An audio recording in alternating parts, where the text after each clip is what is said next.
the COVID-19 city outbreak report in Biñan, Laguna. First, what we do is create a background about the COVID case in Biñan, Laguna, and the background is the coronavirus COVID-19 pandemic is the defining global health crisis of our time and the greatest challenge we have. The virus has spread in different countries. It is the outbreak that has created a global health crisis that has had a deep impact on the way we perceive our world and our everyday lives. And above all, our stress and anxieties are piqued by the fear of contracting coronavirus as we see each day the numbers of confirmed positive cases and deaths from COVID-19. Reported in March 23, 2020 was the first positive COVID-19 case in the city. It was a 50-year-old woman with no known travel history. So now, let's go to the table where the data we will solve so that we know the results of November 2020, December 2020, and January 2021 are read in our stats. So, as of June 1, 2020, we have 48 cases, and on August 1, 2020, there are 698 cases.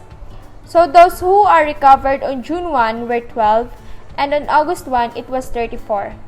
And those who died due to COVID were on June 1, we had 1 person, and on August 1, we had 7 persons. On the status of Biñan, Laguna, on June 1 to June 15 is modified enhanced community quarantine to general community quarantine.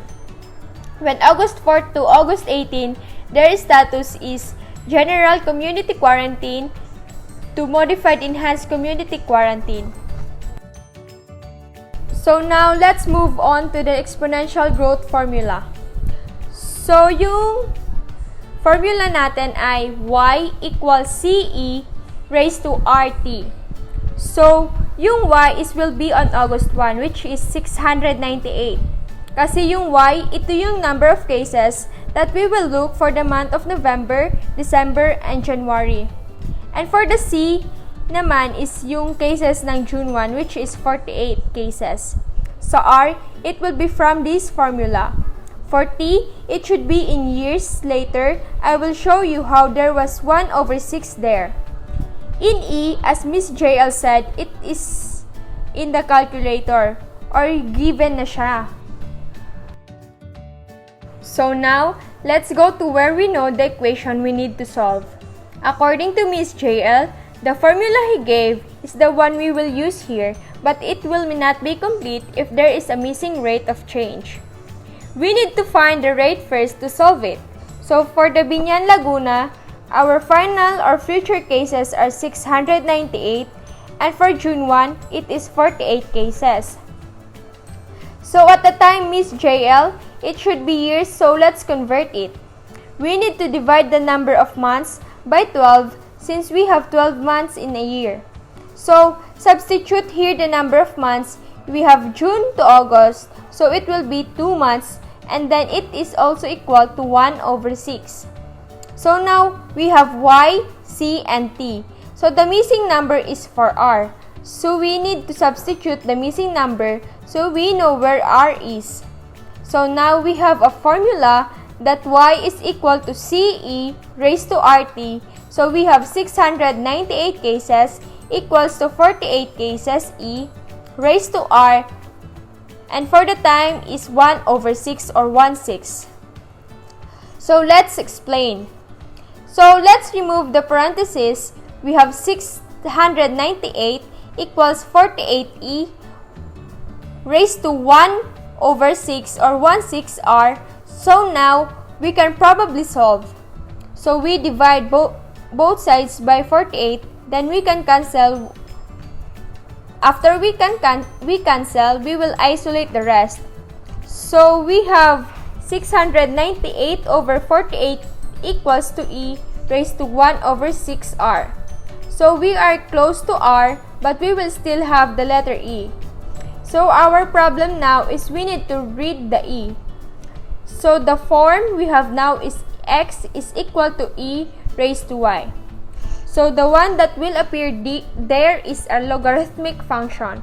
So if we transform him into a logarithmic function, so now it will be ln and x, so yung e will be ln, then he equals to y. So if we make him logarithmic function, so e will be removed because he will be ln or logarithmic. And then the content of his fraction is 698 over 48 close parenthesis and then equals 1 over 6r. Now we can really get r. So we will divide both sides by 1 over 6 because 1 over 6 is with him. So now we have ln 698 over 48 all over 1 over 6. And then if we are going to solve this in our calculator rather, so the only one I will use is scientific calculator since I am not very familiar with how to use the Desmos calculator.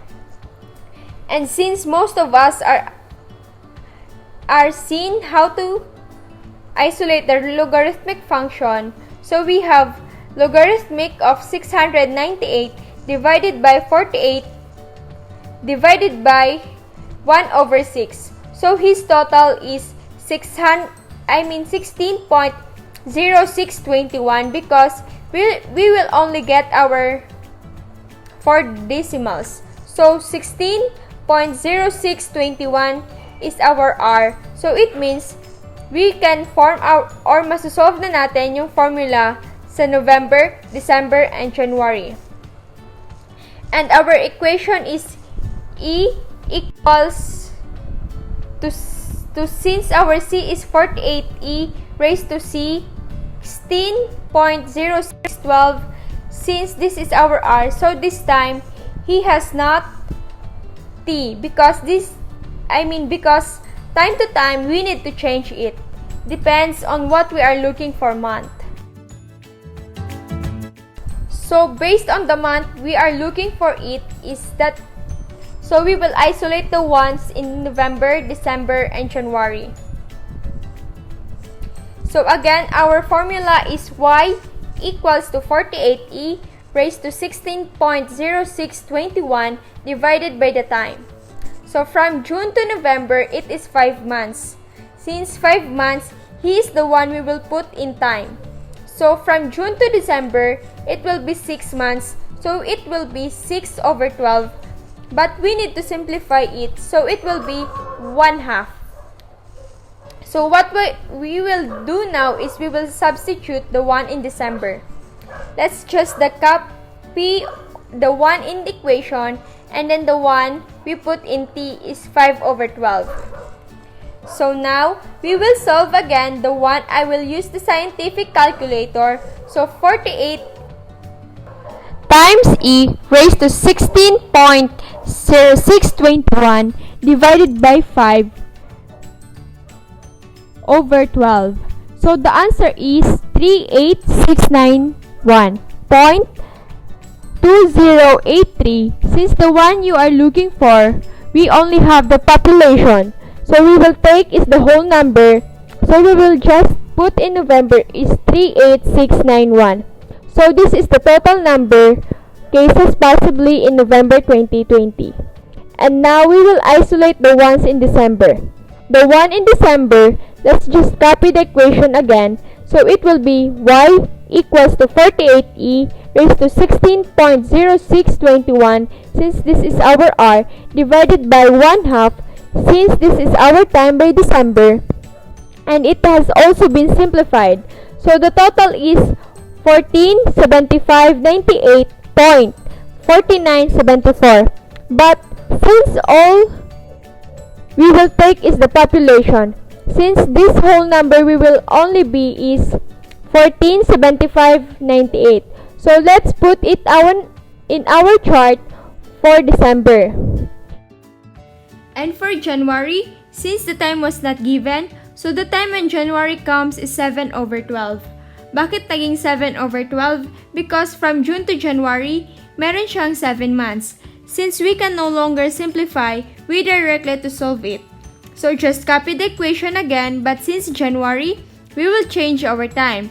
So the equation will be 48e raised to 16.0621 divided by 7 over 12, since this is our time by January. So the total will be 562844.8795. Since only whole number will be taken, it will be 562844. After, let's put them on chart in January. After we put in on the chart, let's copy all the total of what we have solved there in one chart. And for the projected cases in November 2020, December 2020, and January 2021. For June 1, 2020, we have 48 cases. For August 1, 2020, we have 698 cases. For November 1, 2020, we have 38,705 cases. For December 1, 2020, we have 147,598 cases. For January 1, 2021, we have 562,844 cases. To graph our data, we need to add a table on Desmos, and as you can see, there are two columns. In X sub 1, we need to input the years. So on June, we need to put 0. In August, 1 over 6. In November, 5 over 12. In December, 1 over 2. And lastly, in January, 7 over 12. And in Y sub 1, we have to input the amount of cases that we have in our data. In June, which is 48. In August, 698. In November, 38,706. In December, 147,598. And lastly, on January, 562,844 cases. After you've done the table, you have to input the equation in the blank space located under the table. Substitute the value of C, R, and T in the formula. So 48e raised to 16.0621x. And now, you can see that you have your own graph now. Implications and suggested developments. The rapid outbreak of the coronavirus presents an alarming health crisis that the world is grappling with. As viruses has no borders, the impacts will continue to spread. In fact, 94% of the Fortune 1000 are already seeing COVID-19 disruptions. Infection, prevention, and control. And lastly, the mass testing.